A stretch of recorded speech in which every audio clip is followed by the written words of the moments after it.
Hello, my name is Chris Edwards, and welcome back to Safe Space, the show dedicated to people of Caribbean descent or of Caribbean backgrounds in the LGBTQIA+ community.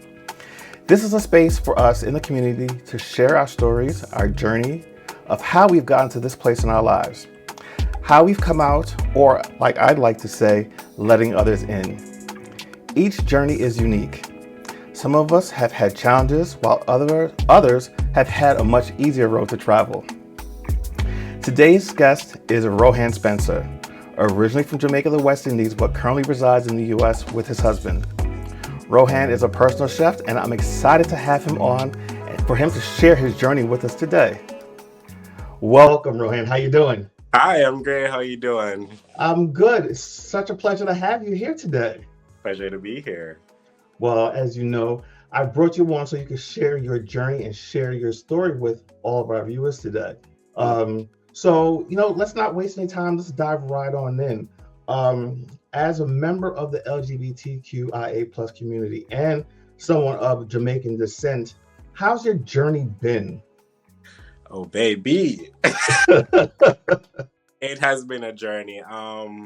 It has been a journey to say the most, or to just say we had our ups, our downs, our in between, still battling some of those war scars from that journey. But I'm here, I'm giving God thanks, and I am happy than I've ever been in my life, to be honest. That's amazing. So let's go all the way back. What was your first experience or knowledge that something was a little bit, and I don't like to say the word different, but for lack of a better word, different, where you didn't fit in, quote unquote, what was the norm? Okay, so growing up in Jamaica, I was grown as a church boy, in the choir. Mother was married to the pastor's son, grandma was an evangelist, so you were at church every day, basically. And just the normal thing. I would not be interested to pay, at the time I think they call it marbles. I would not be interested to pay marbles or football or anything that they would see as masculine. At that time I could sing. So, I would be doing singing, which is not seen as the typical thing for a guy to do. So obviously, a person started to insinuate that, he's different, he's not like everyone else. Didn't have a problem going to primary school until I reached now into high school, which that was kind of the whole shebang right there, By the time I was in grade 9, I was kind of noticing that I was not like everyone else, Um, I didn't find interest in just like normal dating. I would date females, but at that point I was like, the other gender does look good too, So that was the whole thing there until everything kind of came out and my life crumbled before my eyes. I was a prefect at high school. I was in cadet. I was quote unquote popular. So the same week I had an interview on another show when I was in high school. The interview came out maybe the Wednesday, and my life crumbled before my eyes by the Thursday. It was literally just one to the next. But yeah, the experience right there was it was an eye-opener to say the most. And the funny thing is, it was just the inner circle at the time that I had was really the persons who were attacking me, Um, yeah, it was something to deal with. Like, my mom had to get police officers taking me to and from school because she did not know what the reason was. Like, my grandma knew because I lived with my grandma. And we kind of made a decision because my mom lived in the States. We made a decision that, okay, we are going to kind of keep this thing between both of us because my mother is a Christian. My grandma is a Christian too, but my grandma was more open, so I was like, okay, I have to protect you first. That is my mother, on the other hand, was more of lead by faith. And Yeah, I remember when I was in school the day, and it was like something on social media came out with my name, and it was done by a friend, which was very hurtful at the point. Um, but just a simple picture, it wasn't even that expressive, and it just blew up. Like persons had guns, knives, the whole shebang. I couldn't leave school. Hold on. So let's just step back a little. Let me ask you this. So I know you said that you were in high school when all of this went down, but roughly around what age were you Uh, when all this started happening? maybe 16, 17. Okay. So you're in the throes of puberty and really just coming to terms of who you are as a person and having to deal with not only you dealing with your sexuality and who you choose to love or like, but now you've got all these external factors to deal with. How do you deal with that emotionally at the age of 16? At the time, I didn't, to be very honest. I couldn't. Um, I didn't have a support group, so it was just very hard for me to fathom what the hell was going on. I did think about suicide, but I loved my grandmother too much. It was like I know she could not go on if I did that.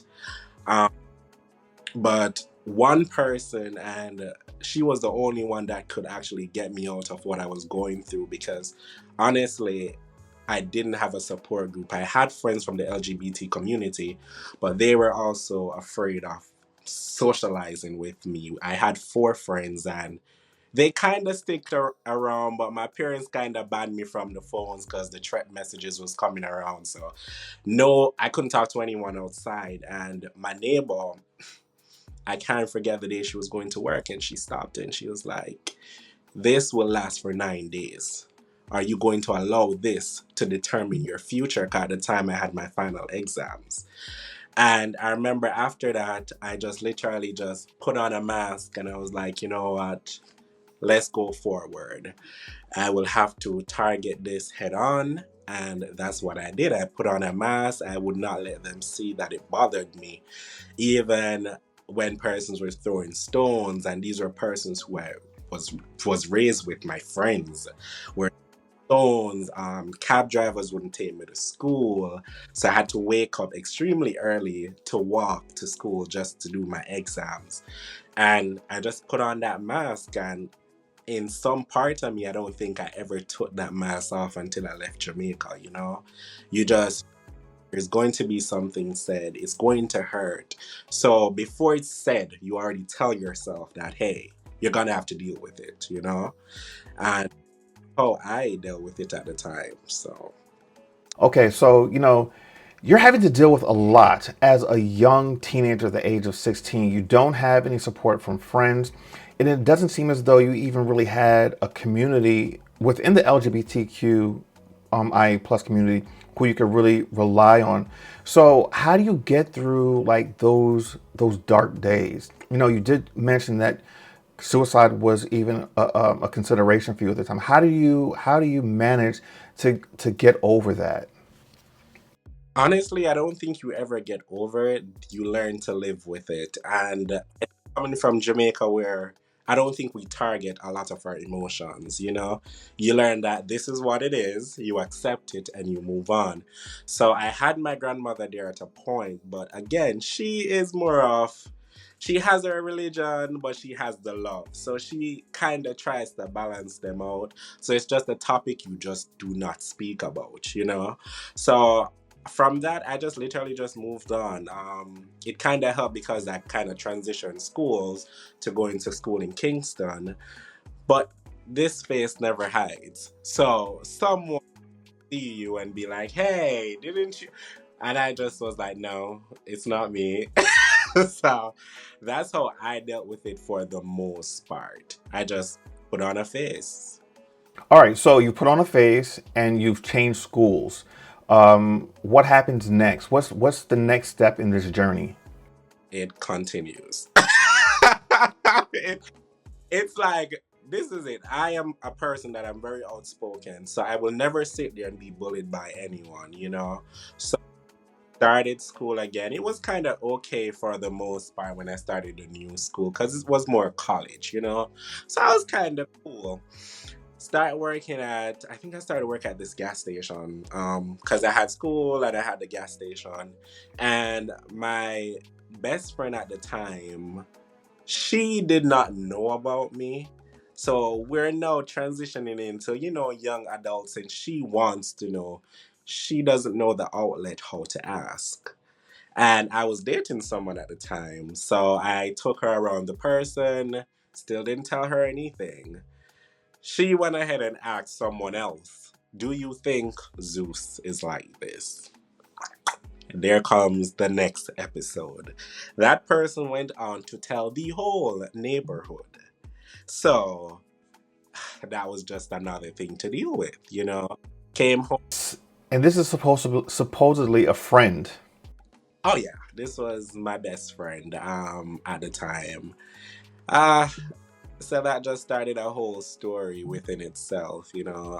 Had to go back through the same thing, but right now this attack was not that bad because I think at this point I was just not dealing with the bullying, you know. So I let them know, I was like, if you try to hurt me, I am going to hurt you too. Like, I will not stand here and allow this. So was dealing with that, went to work. This chef found out about my sexuality through one of his friends. Let me pause it for a real quick second. So this is still while you're in school. You were Yeah, working. yeah.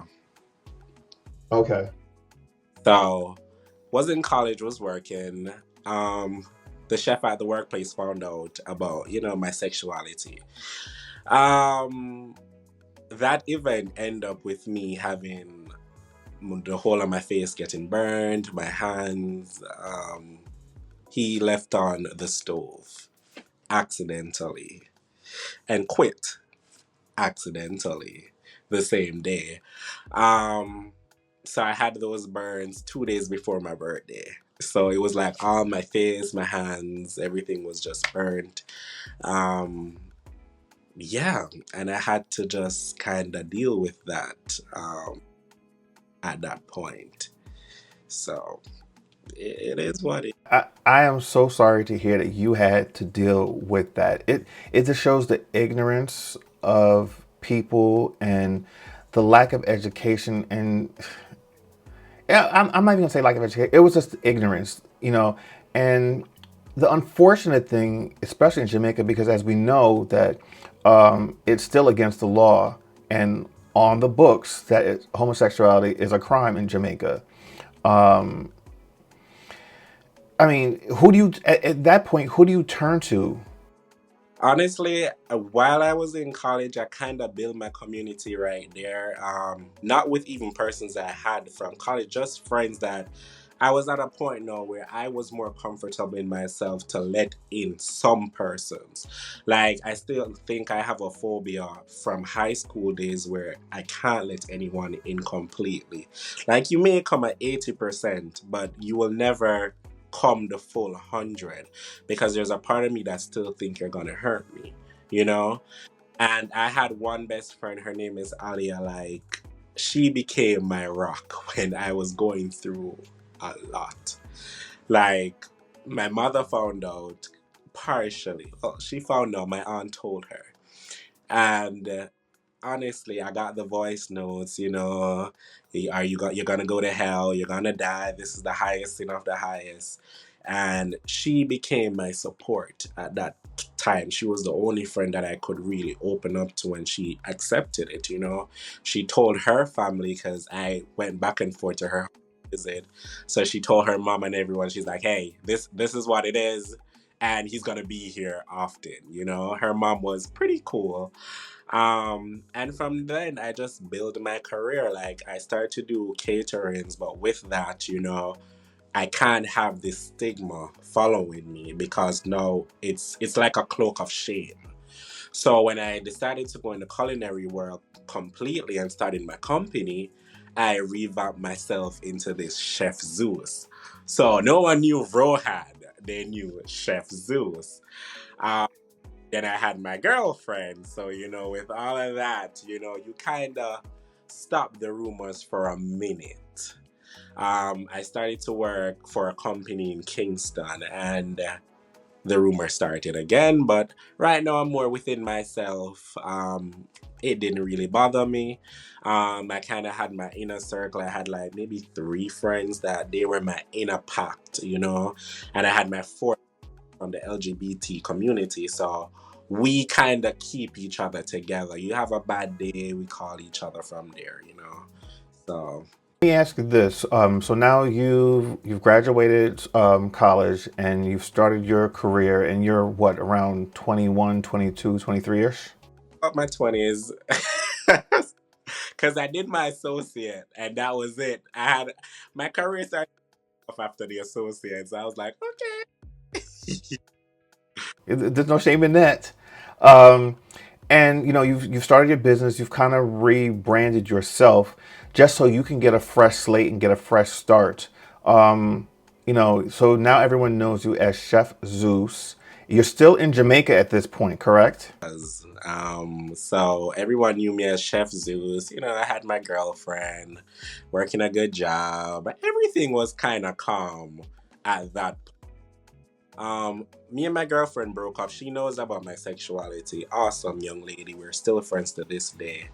I started to work in corporate New Kingston. I didn't drive at that point. So, persons have whatever they want to say. I was at work one day. I have this guy. He's literally maybe my only straight friend at that point. And he was the only one willing to talk to me, honestly. Like everybody else would just, what they think. You're a guy, I'm a guy. They say you're gay, so they're going to think automatically. So he was my friend, and that's when it kind of hurt because now you're hearing the things persons are saying. Because he was more outspoken. I'm the one where I'll hear it, I'll let it go. He was not that person. He will go right on head on with everything. And then persons, start to challenge his sexuality.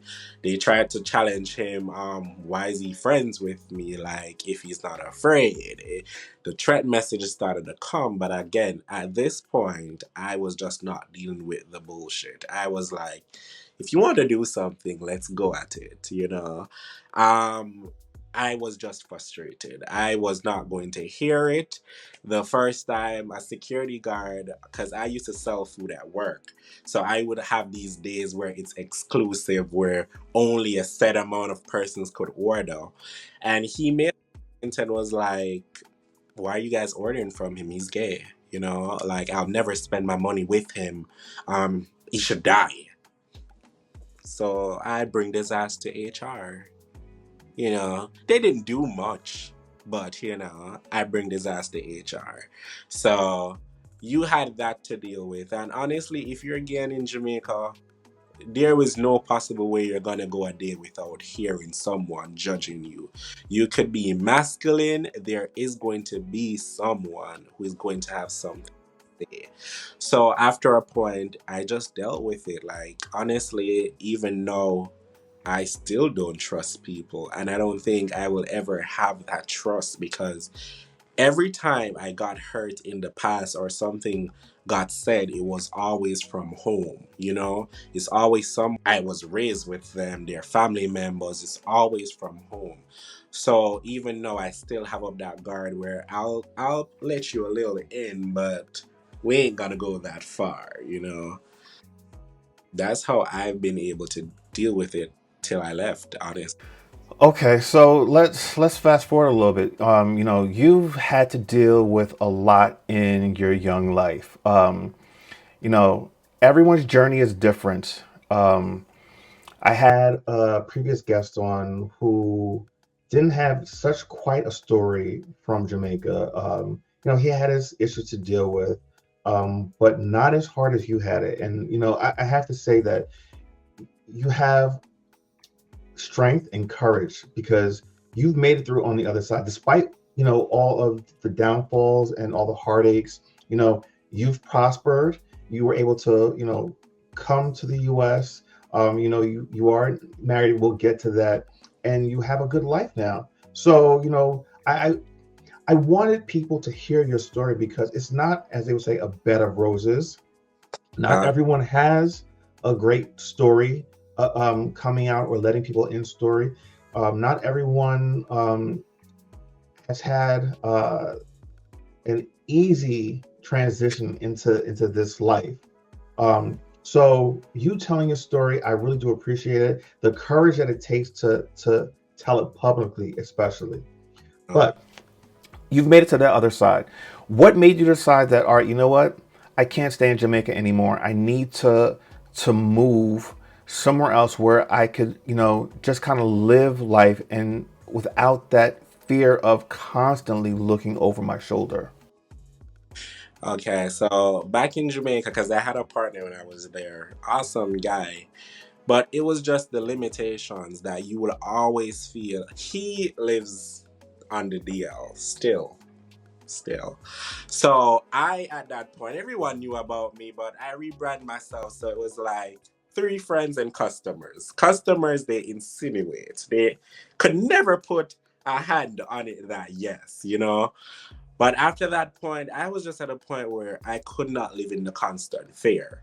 Because as much as I have rebranded myself and majority of persons didn't know my story, I know where I was from, you still have that small number. And Jamaica is a small place. Everyone has a friend. And it was just that constant fear. I would be driving home because at this point I am driving. I'd be driving home and I have to take 2 to 3 roads to go home because I have to make sure no one is following me.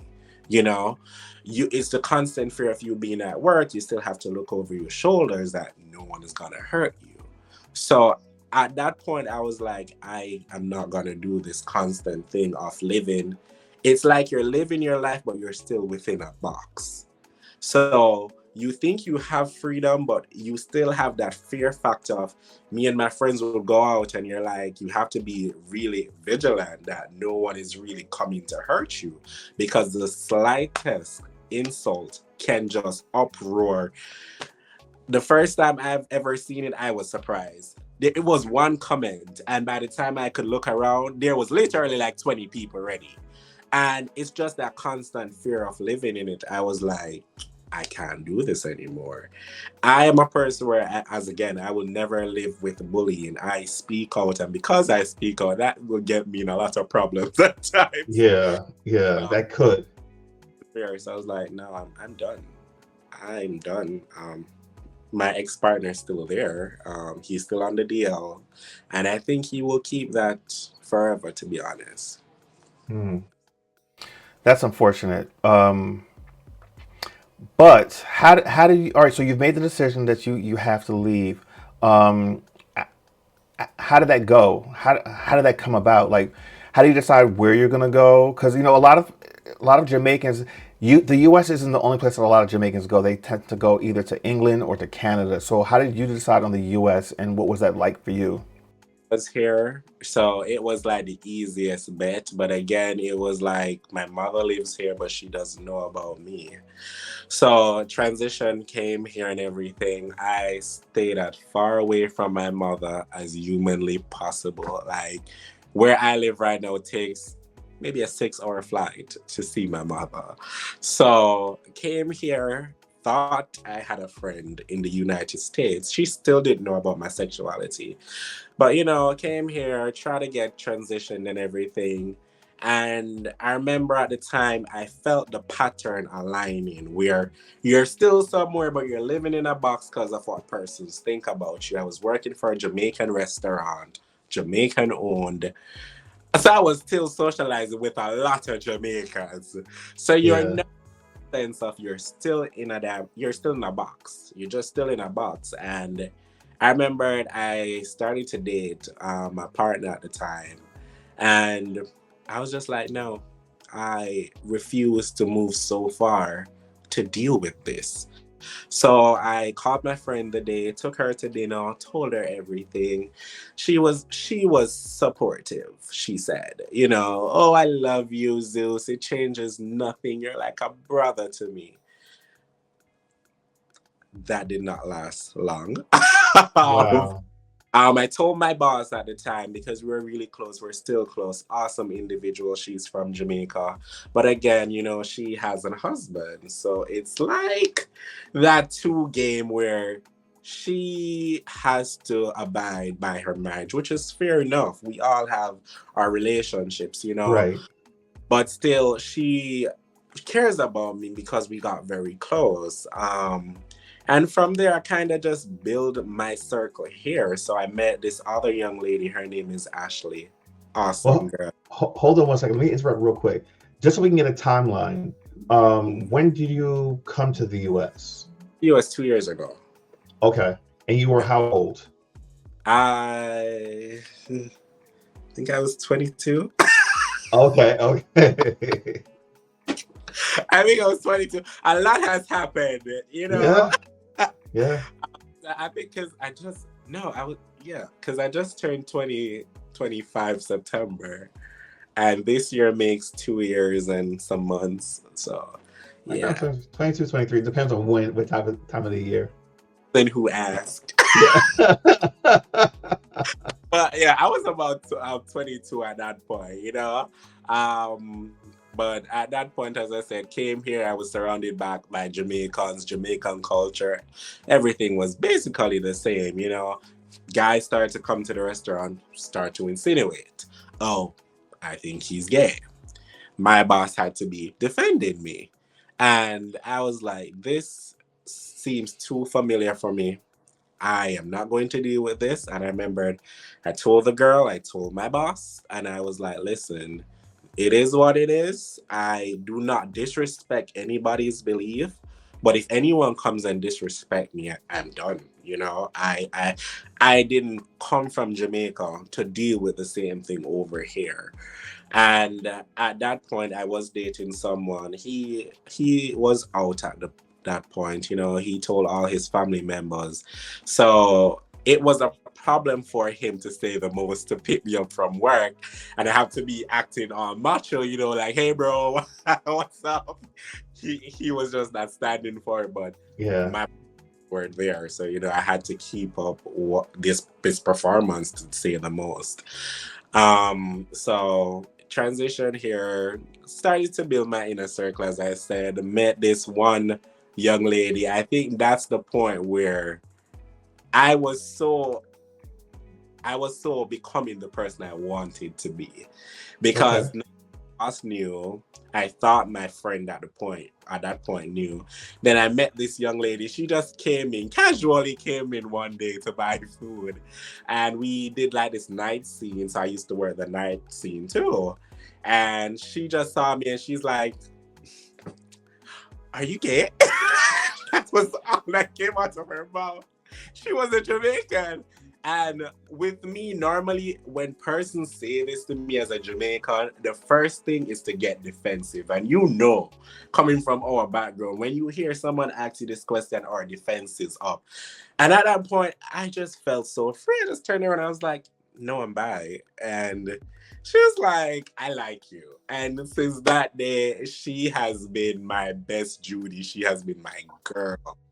I'm telling you, like, when my other friend, that's the one that I told first. That's the one that she was the only person I knew in Minnesota coming here. And when she turned against me, it still hurts now, because I think in years of me not letting in anyone, I let her in. Yeah. It was hurtful to say the most, like, to hear the things that was said about me. After I literally just said to her after coming here, I was like, whatever life you're living, my friend, this is just not cutting it, and you need to improve. Saying it from a peaceful place, saying it from a place of just being concerned about her. Right. And if you're a friend, you should be able to have that conversation. And I'm telling you, that girl, she went for blood. Like, I have had things said about me. I have had persons drag my name through the mud. Never like this. I mean, this girl target my job. She told my boss, she's like, you need to fire him. Like, just playing up. She's like, he's gay. My boss is like, I know. So now she noticed she couldn't get to my female boss. She called the male, because obviously, the male ego in Jamaica. So Mhm. now to all the guys which come to my workplace, and she went in. And at that point, it was kind of surprising to me, but I expected it. Because at one point, you're always having, I've heard how she talks about LGBT back in the past. And that's why I was so scared to come out to her at the first point. And yeah, she did her worst. Believe me, I am telling you, she contacted ex females that I was with before. She went in. At that point, I did what was just natural to me. I went within my shell. I assessed the situation and then I moved on. And that's why at that point I knew that I kind of had the right inner circle now, because I could call Ashley, I could call my best friends. They were very much there to keep me grounded at the point. Um, I'm an introvert at heart. A lot of people will not expect that, but I'm an introvert at heart. So, like, for the first 24 hours, I was at a hotel. I turned off my phone and I kept it just right there, trying to Mhm. get my face back together. And after that 24 hours, I just made the decision of moving forward as in the past. Persons are gonna talk. I made up my mind that I was not doing this with this whole Jamaican group again. So the person she told, it was very much not a big problem for me. I'm like, well, you guys are Jamaican. I know your view already. Have a great day. That was very much what I thought. But some surprised me. Like three out of the pack surprised me and was like, Zeus, live your life. You didn't come so far to kind of live what persons expect of you. The male ego did what I expected, of course, kind of trying to tell their wives, because it was like a group of married people. Everyone was married. So they're trying to tell their wife, we can't associate with Zeus. Right. At the point, I was the guy coming to all the cookouts and everything. So it was hurtful. I still, the funny thing about it, she hurt me the most, but I can't find it within myself to hate her. And Let I me tell you think that's something. That's amazing. That is amazing, and that's a testament to who you are as a human being and just a loving person. Now, you've been through a tremendous amount of hurt, disrespect, and people that you trusted turn against you. I want to turn to something more positive because you're recently married, and I'm so happy for you. And I want you to let's finish this talk on a more positive note. Talk about your relationship with your husband, how you guys met, and how all the things from your past has influenced your current relationship. um yeah, my husband. I can't let him know how much I love him. So, as I tell him every day, I said I'm a bad one. I am that boy. But honestly, he asks me the question every day, what I do to deserve you. I don't know what I did right for you to love me, honestly. And it was just that he was there when I was going through this transition of living here. I met him maybe 2 to 3 months after living friends, because he was in his relationship. I was here. So he was there through all of that. And it was just a kind face within everything. Like, I remember when I was going through with my friends, with my mother, like, because I finally told my mother when I was gonna get married, and that was everything that I expected. But he was just a kind face, and then we started to date after he ended it with his partner, or they came to a mutual agreement, I guess. And yeah, he's everything to me. I won't say a lot because again, I am that boy, and I do not want him to think I'm falling. But you know, But you have. I mean, and he'll see this. And oh my, the nice thing is that you have found your person though, and you can he's find comfort in him. he is home. He keeps me grounded. Honestly, I always tell people my motivation of always moving forward was my grandmother. Like, that's the goal of just never letting her down, even though she has passed. But then after being with him, it's like, no, I'm more driven because I can't let him down, you Mm. know? And I am quite the firecracker in my friends group. Everyone knows Zeus is gonna tell it and he doesn't care. But with my husband, I tend to baby him, and my friends are like, the other day, my friend literally looked at me and she's like, "You have changed." She's like, "This calmness, I'm not used to it." And it's just the thing with him where he's an introvert too, but the thing with him, he keeps me balanced, you know? Mm. I tell him all the time, I said, it's the selfless love that I found in you, which I can match it. He will know we're making a decision that he will hate. And he will like, okay, babe, let's go. And when it fails, he'll just look at me and be like, so how do you feel about that? He's my world, to be honest. That's amazing. I do. Let me ask you this: like, what does it mean to you to be able to come to this country and to be able to say, I found my person, they make me happy, and you know what, no one cares. It's just about, you're in love and everyone respects that, like, because the polar opposite of that.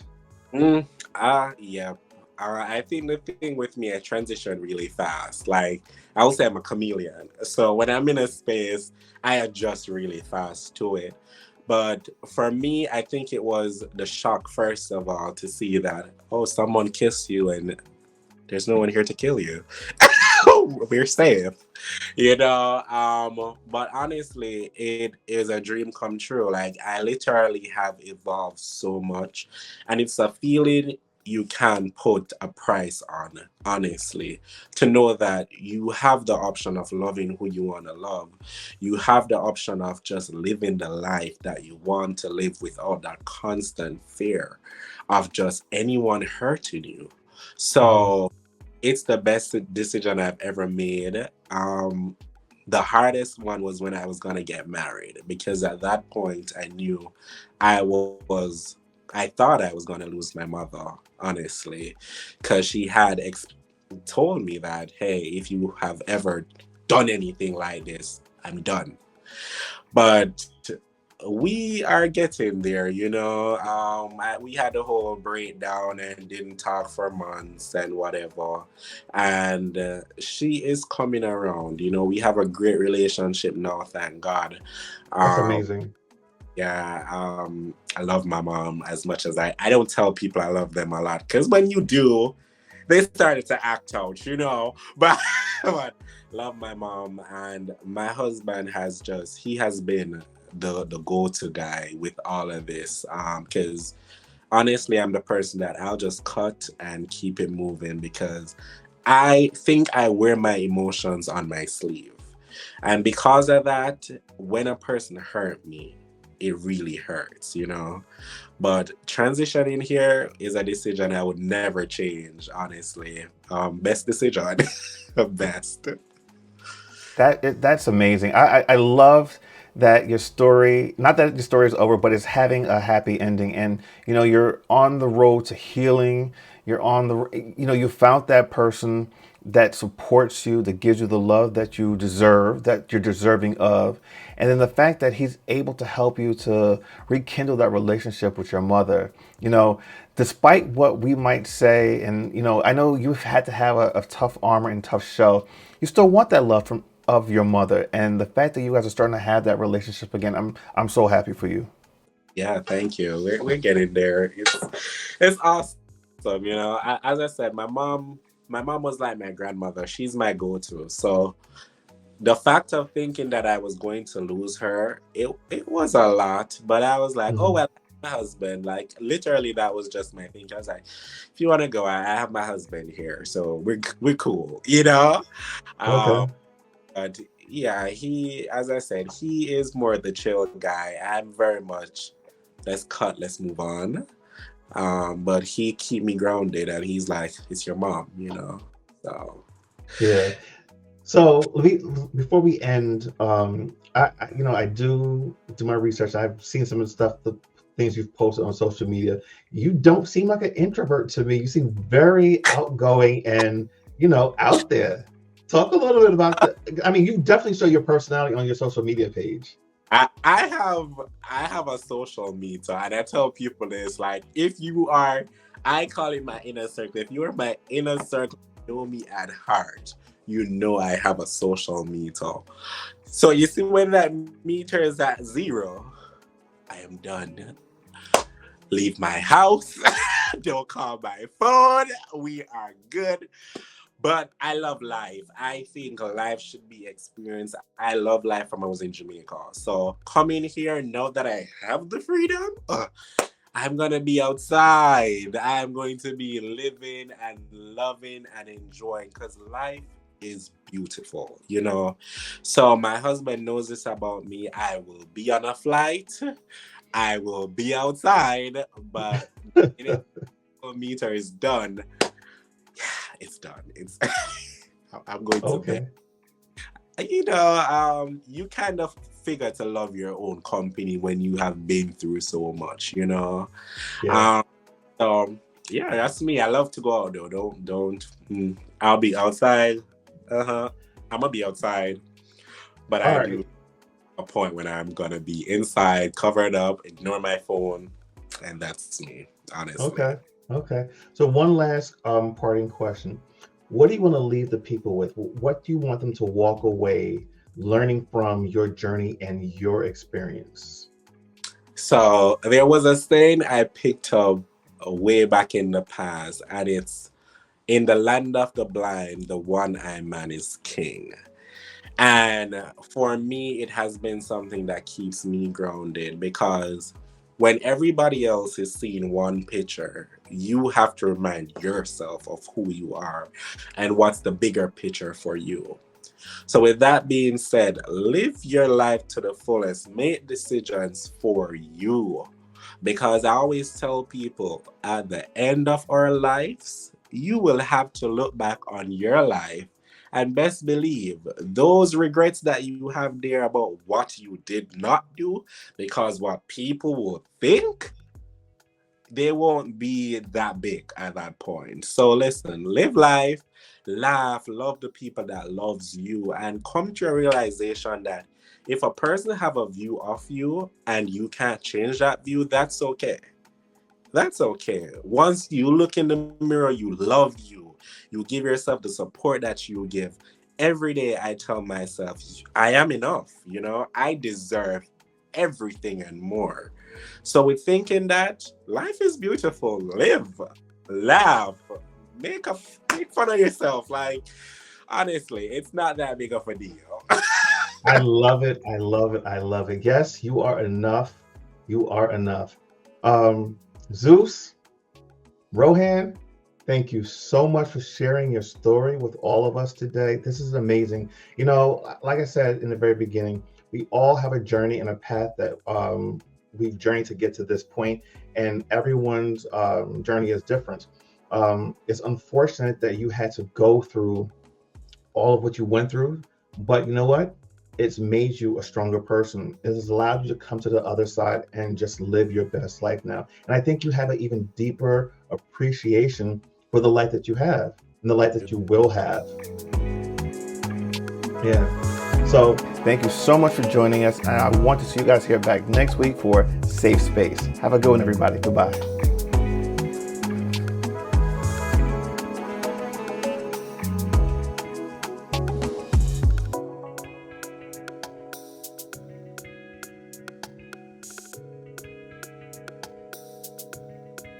Thanks for watching this show on Indecent Media. Now, if you're watching here on YouTube, make sure to subscribe, like this video, and hit the notification button so that you can get notified when we drop new videos every week. See you guys next time.